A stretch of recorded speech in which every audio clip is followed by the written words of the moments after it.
News Center Maine presents Agree to Disagree with Phil Harriman and Ethan Strimling, an ongoing podcast on Maine politics. Phil, a Republican, and Ethan, a Democrat, are two of Maine's most well-known and respected political analysts.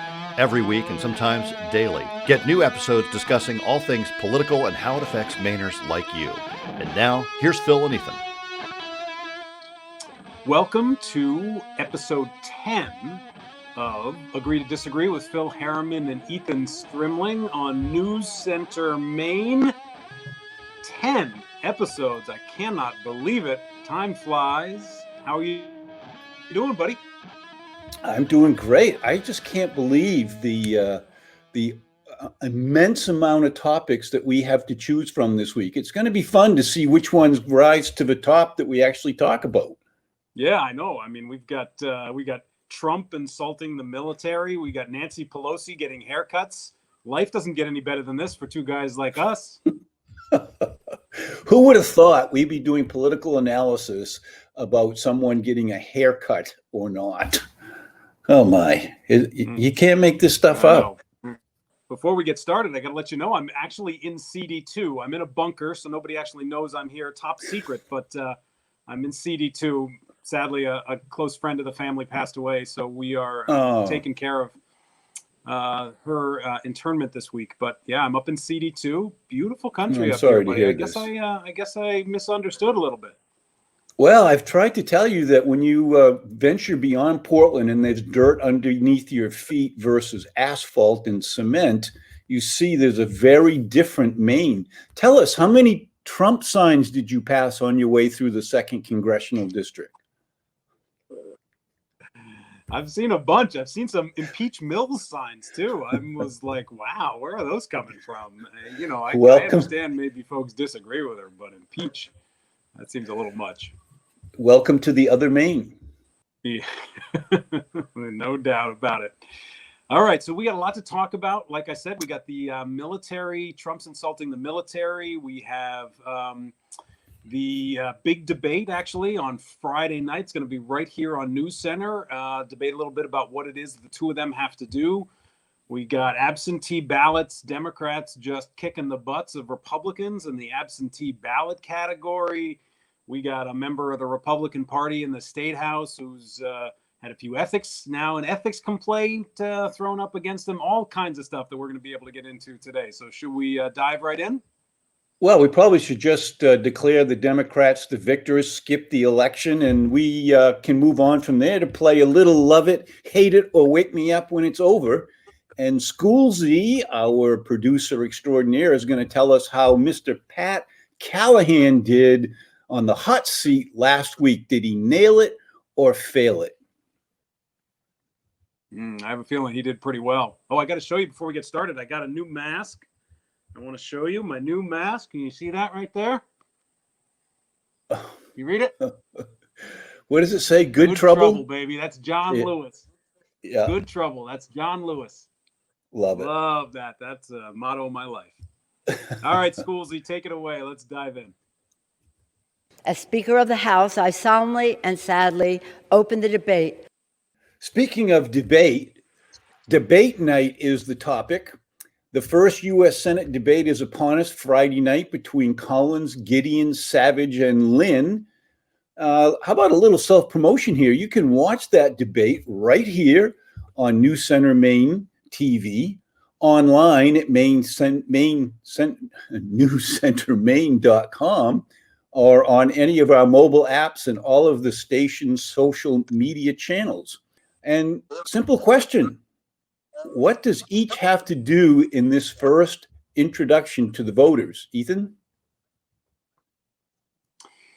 Look, I mean, obviously, this is mostly going to be a play between Sarah Gideon and Susan Collins. We want to make sure we mention Lisa Savage, Max Lynn are both going to be there as well. They're kind of on the outside looking in, trying to make hay. I would say to either one of them, they're going to have to make a big splash to actually get into this game, really push some issues that are different than the other candidates.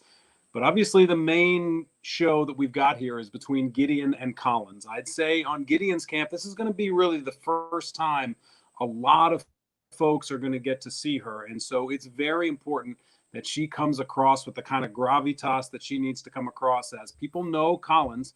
This race really is about whether they're going to make up their mind about Collins. But ultimately, if they're going to make a decision not to vote for Collins, they're going to have to really feel comfortable with Gideon. I feel pretty confident she's going to do a pretty good job on Friday night. But job number one for her is going to be introducing herself to the voters for the first time, coming across as smart as she is, and making very clear she's ready to step into some pretty big shoes in terms of main icons in the U.S. Senate. Yeah, I think we can both agree that Savage and Lynn are done before it starts. I don't see a path to victory there other than they might be spoilers in the ranked choice voting counting, but clearly neither one of these candidates has captured enough support and enthusiasm to move the needle in a direction that one of them would become the winner. I see your analysis of Sarah Gideon the same way. She needs to demonstrate through her confidence and her knowledge of not only Maine issues, but national issues, international issues. She's going to have a very good night to show people that she's worthy of replacing Susan Collins, who I believe will be able to talk about her accomplishments, not only in the U.S. Senate, but what she has done around the state of Maine for her career. Remember, she started way back in the McKernan administration as the Commissioner of Professional and Financial Regulation. She was responsible for the Blue Ribbon Panel recommendations to address our workers' compensation system that resulted in Mimic's creation and unheralded success. So Susan Collins just needs to talk about what she has accomplished and that she's still connected to Maine roots. Sarah Gideon's got to show that she is ready to explode literally onto the national stage. Yeah, and I think she will. I do think that, remember, this race is ultimately about Collins, so I totally recognize what you're saying. And I think that it will also be incumbent on Speaker Gideon to talk about Collins's connection to Donald Trump. You know, Collins is doing everything she can to pretend she's not connected to Donald Trump. And Gideon will use this debate, and she should use this debate, to tie Donald Trump around her neck like the albatross that he is. So Gideon's job is to make sure people know who she is for the first time, but also to remind people that Susan Collins has not done her job holding her own party accountable and her own president accountable in the way that is needed for Maine to thrive. Well, it's easy for you to say that as the political advocate for Sarah Gideon. I think what you're going to hear is that she's going to be able to point out a numerous example after another of her siding with Barack Obama or opposing Donald Trump or with McConnell or with Schumer. She's going to be able to relay to Maine citizens in her own words, as opposed to campaign commercials, that she is not distancing herself from her roots here in Maine. All right, let's jump to the next topic. Next topic here is the military. It was reported in the Atlantic last week, and it got tons of press, confirmed by a number of reporters, that Donald Trump made some disparaging comments about veterans, was unwilling to go to an event because of the weather, didn't want to mess up his hair, and called some veterans, people who died in wars, losers and suckers. Very unfortunate statements. Obviously, there's been quite a bit of blowback about that. Phil, what kind of damage do you think we're going to see from this? Well, this is yet another of the cascading opportunities that the haters of Donald Trump use to highlight how, in this case, he's disrespectful to the military. I've yet to hear people who were in the room at the same time verify those comments, but nonetheless, they're out there. He's going to have to deal with it, but he also has on his side a track record of improving the quality of medical care and the respect for the military. He also, most people aren't aware of this, the President of the United States has donated his entire salary, $400,000, to military cemeteries in need of repair and upgrade. So I think you're going to find that rhetoric that we're hearing about will, cascade on the beach, because we know there'll be another one next week. Yeah, look, I mean, I don't know how you keep forgiving the guy for this kind of stuff. It's just so disgraceful. Whatever he's done, he hasn't done more than what other presidents have done in terms of funding for the military. Giving his salary. Okay, fine, well and good to you and me. That's like donating a nickel. In the end, he has a long track record of personally not supporting the military. He dodged the draft, got out of the Vietnam War. He made disparaging comments about John McCain as a war hero, claiming he wasn't a war hero. He got captured. There were people who, 4 people who have confirmed that he made these comments in particular. Even Fox News reporter has confirmed that some of these comments she was able to verify through first-person sources. At some point or another, I think more people in your party have to stand up and just say, this is not okay. And I think this damage, look, veterans are a very important part of our country, and veterans have leaned more conservative and have been more supportive of Republicans. And if Republicans don't stand up and say, we won't tolerate a guy like this saying these things about our veterans, you're going to lose a lot of support out there. Yeah, listen, don't take my comments as justifying whatever was reported. If it is accurate, it is an insult and a disgrace to the men and women of our military. I'm just trying to point out that this is yet one of many ongoing opportunities that either he self-created or someone heard it from someone who heard it from someone, that now all of a sudden becomes the fact. Who likes listening to these weekly diatribes about how the president has done something inconsistent with what we would normally say is the role of the president of the United States? I'm not going to apologize for him or take exception for it. But I am saying that if you look at the deeds as president that he has accomplished on behalf of our military men and women, it's inconsistent with the comments that we're talking about. I just think you're looking over too much. It's not inconsistent. That's why so many people believe it. It's, he dodged the draft. He made the disparaging comments about John McCain on the record. 4 people have confirmed this. He didn't go to that event, clearly. This is not an aberration for this guy. He insults people all the time. And so his record on veterans in particular is just not a respectful one. So I'm glad to hear you say that, you're not going to apologize for that kind of behavior. And while certainly people should look at his entire record, I think looking at his entire record is going to lead them to say no more. Well, speaking of losers, Trump, Pence, Biden, Harris all visited Wisconsin, Ethan.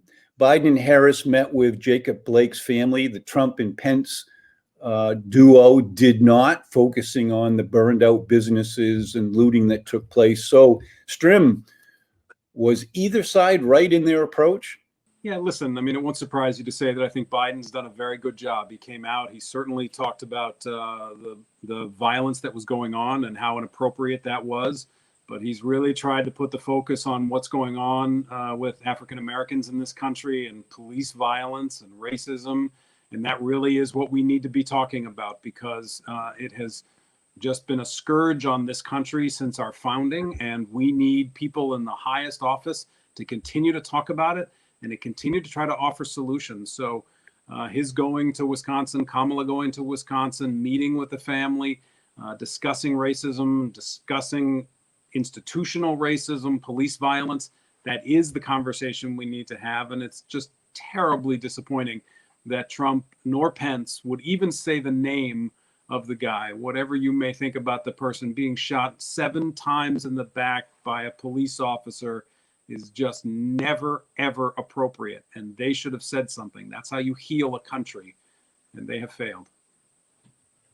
Well, I think that if the whole entirety of what was planned and what actually unfolded, it's my understanding, even that President Trump did have plans or wanted to meet with the Blake's family, but they insisted on having lawyers present for whatever reason. So I assume there are reasons behind the scenes legally why that meeting didn't take place, but to suggest that he didn't care, I think is inaccurate.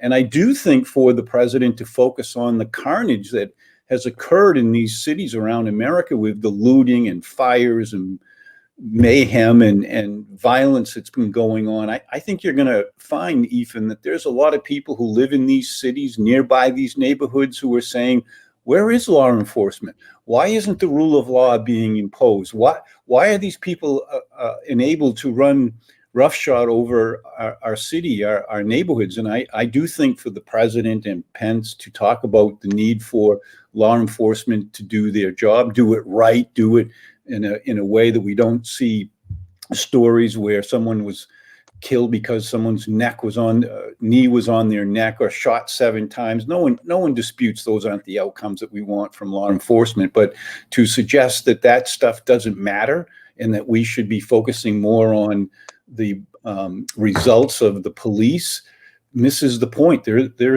is equal focus that should be put on both police tactics and training and America's neighborhoods that should be safe. No, there isn't equal focus. That's the whole point. There shouldn't be equal focus. Yes, there are momentary acts of violence that have to be dealt with, but the racism against the police, against African Americans by the police department is systemic. And it's something that has to be spoken about over and over and over again. And while maybe Donald Trump said that he tried to meet with the family and they wouldn't do it, he easily could have simply spoken the guy's name. And he could have spoken publicly about the importance of healing and recognizing that what happened to him was wrong. I expect the family wanted to say, are you willing to say anything publicly as opposed to simply in private? Because that shows courage. And he wasn't willing to do that. And that is unfortunate in my mind. Police brutality against African Americans has to be confronted, and he's not doing it. I don't disagree with you that we need to have a fresh look and a new approach to police tactics. But it's also fair to say, Ethan, that even in the incidents where the police officer put his knee on someone's neck and he ended up passing away, that was 4 cops, one of whom was Asian, one Hispanic, one African American, one Caucasian. To me, that doesn't spell racism, it spells police tactics. And maybe what we should be talking about, particularly in these cities where the police leaders, chiefs and deputies and so forth, are people of color. We got to step back and ask ourselves, is it because of someone's skin color or is it because of police training? Well, it's systemic. That's what systemic means. Systemic means it's part of the system regardless. And that's part of what's going on. And let me just say quickly, Donald Trump mentioned George Floyd's name. He was willing to talk about George Floyd when that happened. People recognize that and they won't do it here. And that's really the problem. What's that? Sorry, buddy, I missed it. I said, now that you got that off your chest, let's play a little Love It, Hate It, or Wake Me Up When It's Over. Good. That's where I was hoping you were going, buddy. I know I'm hot under the collar. All right, let's do it. Let's dive in. All right, so I'm gonna have to look down at my note here because I told you before I didn't have I can't get my monitor going. But anyway, all right, Trump's team. You remember when he accepted the nomination from the Republican Party, had this big thing on the White House lawn. Apparently now they're having to pay because they damaged the White House lawn. A lot of people were giving them grief for using that as a political prop. Phil, what do you think? You loving this? You hating this? Or wake me when it's over? I'm loving it. I think regardless of who is the president, if you've used the White House for, in this case, your reelection, and you have left a mark, so to speak, yep, they should replace the lawn, and the Trump campaign committee should pay for it. I love it. Speaker Pelosi got busted getting a haircut in a salon that was closed to the public. Republicans are calling this Hairgate. Senator, you loving this, hating this, or want to be woken up when it's over? In the words of Phil Harriman, wake me up when it's over. Give me a break.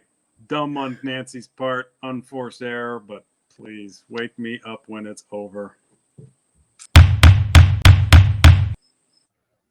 Strim, the Supreme Court ruled that ranked choice voting will be used on the November ballot, although there is still some question as to whether those votes will be counted.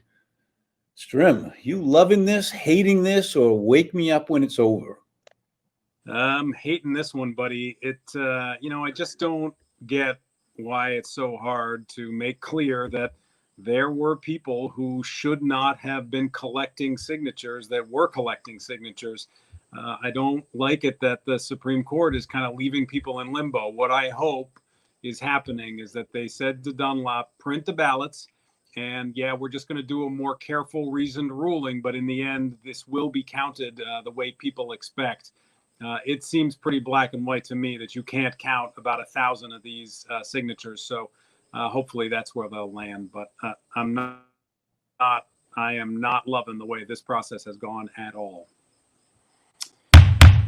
Breaking news. We just heard that Joe Lieberman has endorsed Senator Susan Collins. Phil, what are you thinking about this? You loving this? You hating this? Or wake me up when it's over?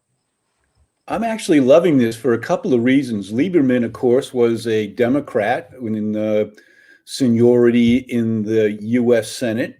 He ran as an independent for president. He's a former senator from the New England region, if you will, and his endorsement of Susan Collins will add credence to her bipartisanship in the way she approaches her responsibilities in Washington. I'm loving it. How come when Bill Cohen endorses Joe Biden, you want to go to bed, but Lieberman endorses Collins and you're thinking it's the greatest thing since sliced bread? Did you hear the gavel bang? You No. did. Okay, last week, Pat Callahan joined us for the hot seat. No doubts this guy knows his politics. This week, if we see if he can break your record, which is questionable, of 4 right in a single week. Okay, producer Schoolsy, are you ready? Here are the questions from last week. Number 1, agree or disagree. The next public poll on the U.S. Senate race will show Susan Collins tied or better. Pat said disagree. Schoolsy, did he nail it or fail it? He pushed it. Okay, number 2, agree. This one, he pushed it. Yeah, we didn't have any polls. That was the problem. So, number 2, agree or disagree. The Supreme Court will rule the contested petitions invalid, allowing ranked choice voting to be used in Maine's presidential election for the first time in U.S. history. Pat said agree. Jeff, did he nail it or fail it? Wow, good for him. Number 3, agree or disagree. In the next week, Governor Mills will take actions against Pastor Bill in Sanford to protect public health. Pat said agree. Jeff, did he nail it or fail it? Failed it. Number 4, agree or disagree. In the next week, the Maine Principals Association will delay the start of the fall sports in response to Governor Mills' pushback. Pat said agree. Jeff, did he nail it or fail it? Nailed it. Wow, very impressive. Number 5, agree or disagree. After visiting Wisconsin, Trump's national favorable average as of the website 536, which is currently at 43%, will rise a full point in the next week. Pat said agree. Jeff, did he nail it or fail it? Failed it. And finally, number 6, agree or disagree. In the next week, Bill Belichick will name Cam Newton as his game 1 starting quarterback. Pat said agree. Jeff, did he nail it or fail it? Nailed it. Patrick Callahan, 3 right, 2 wrong, 1 push. That's pretty good for a first-time appearance on Nailed It or Failed It. That was pretty good. A couple quick notes on those. He pushed it on the Collins one because there wasn't any polling, and the one on the ranked choice voting, that one was kind of complicated. I think Schoolsy got it right, that he gets it right. It's not that they've ruled them invalid yet, but it is going to be on the ballot. That's the key. And the other one about Trump going up a point. Trump was going up a point, and then the military comments came out, and it just started pulling him back. So on that one, who could have predicted? Although with Donald Trump, I guess the best prediction is that he's going to do something unpredictable. All right, buddy, you're on the hot seat this week. Yes. And let's see if you actually have the record of the 4. It wasn't me, 4 right in 1 week. You still hold that. Pat Callahan did not quite get it. We'll see if you can add to it. You're up 7-5 as it stands right now between the two of us. You ready for another edition here? Sure, let's go for it. All right.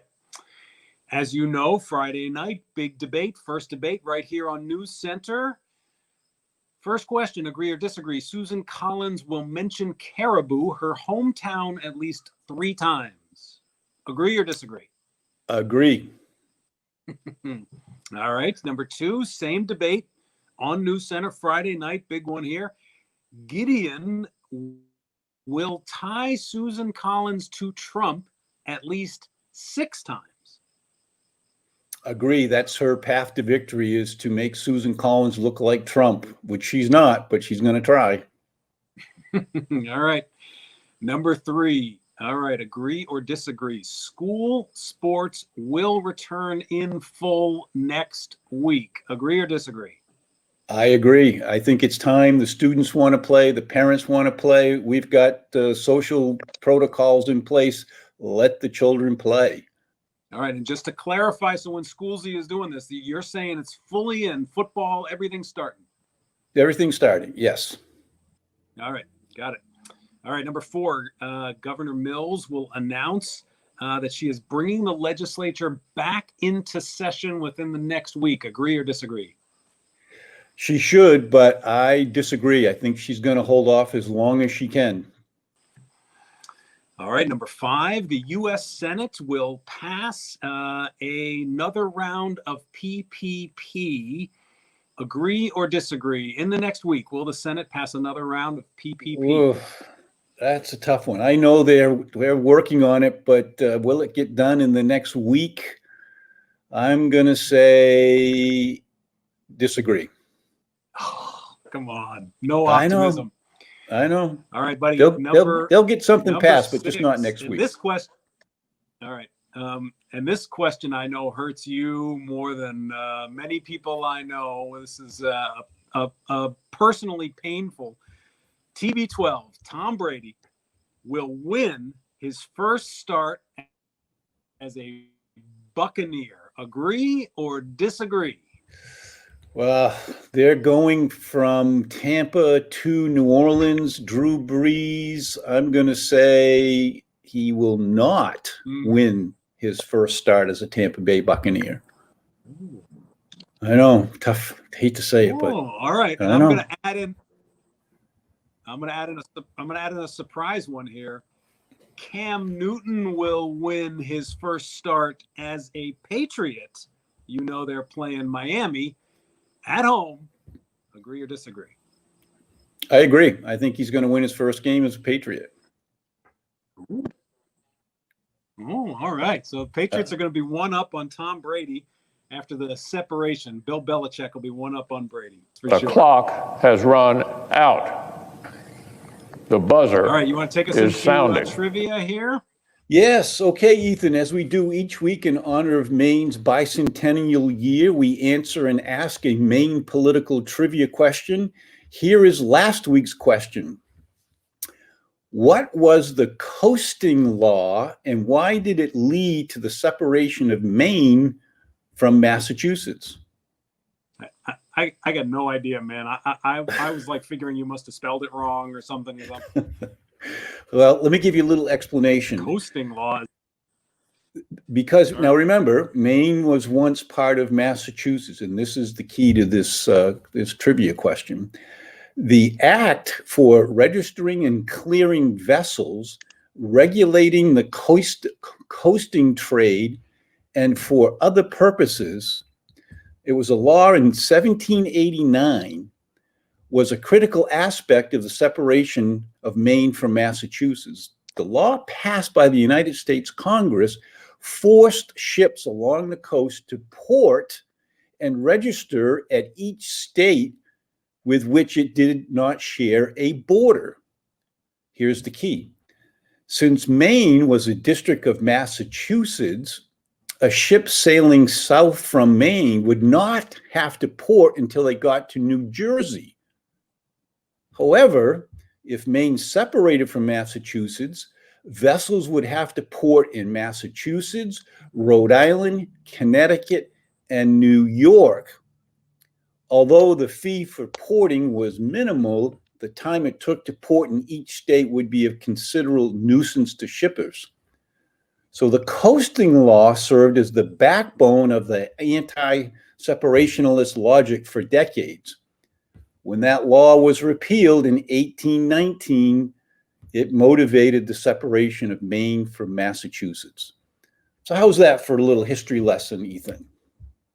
I know. Where was the trivia in that? This is like I'm in like graduate school Maine history here, buddy. This is so well, far it just over my seemed head, to I me can't that handle it.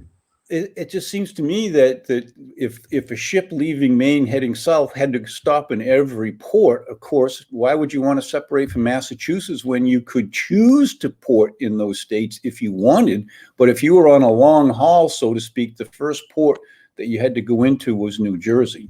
Makes sense to me. I thought that was an interesting bit of trivia. But of course, I'm Maine born and bred, and you're from away. Very nice. Yeah, I am. I'm one of those ports that they would have had to stop in. So right. All right. This week's trivia question.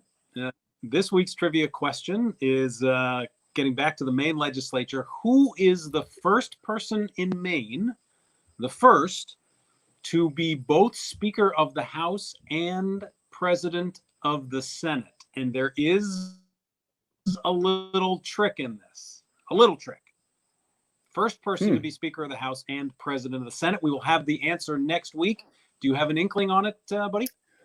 I do. And usually you make fun of me serving in the Senate back in the ancient history. And I think I know who this is. And I actually served with this person. We'll see. Yes. We'll see. We'll see. All right, buddy. Great. Okay. Good question. So, all right. I've added a new final segment to our weekly lineup for the end of each show. This is something you and I originated with Jackie Ward on the original Political Brew on Sunday mornings, and that is the political loser of the week. Each week we have to come up with a political figure who blew it worse than any other political figure. Yeah, I'm not going to do the political winner. We used to do both winners and losers. You're just going to do the loser, huh? Well, yeah, let's start with the loser, and then next week we can do the winner. I figure doing the loser, it helps us to, make these politicians do a better job, I guess, or whomever it is that we're making fun of. All right, my loser of the week is not actually a politician, and I can't believe we didn't get it in the lineup. It's those guys on their boats out in Texas doing their boat parades, and 5 of them sunk at the bottom of the ocean. Can you believe this? I'm just like, you couldn't make this metaphor up. All of them at the bottom. I feel terrible for them. I hope the insurance companies have to pay through the nose on this baby. But yeah, my political losers of the week. The worst part about it is it wasn't even because it was stormy water, right? This was because the bigger boats had no doubt about it. The boat parade in Texas, political loser of the week. How about you? Well, I'm not sure one of our finest moments, but I'm glad no one was hurt. And my political loser of the week is President Trump, believe it or not, for entering the fray of words that proclaimed that he didn't have respect for the military. He shouldn't have engaged in that banter. He should have just talked about what he has done and let it go away. Okay, Ethan. That's a All wrap, right, my folks. friend, we made it through another week. Let's ask Donald how we did. Donald, how did we do? And you're fake news. You are fake news. See you next week, Ethan. All right, my friend, have a great week. I'll see you in a bit.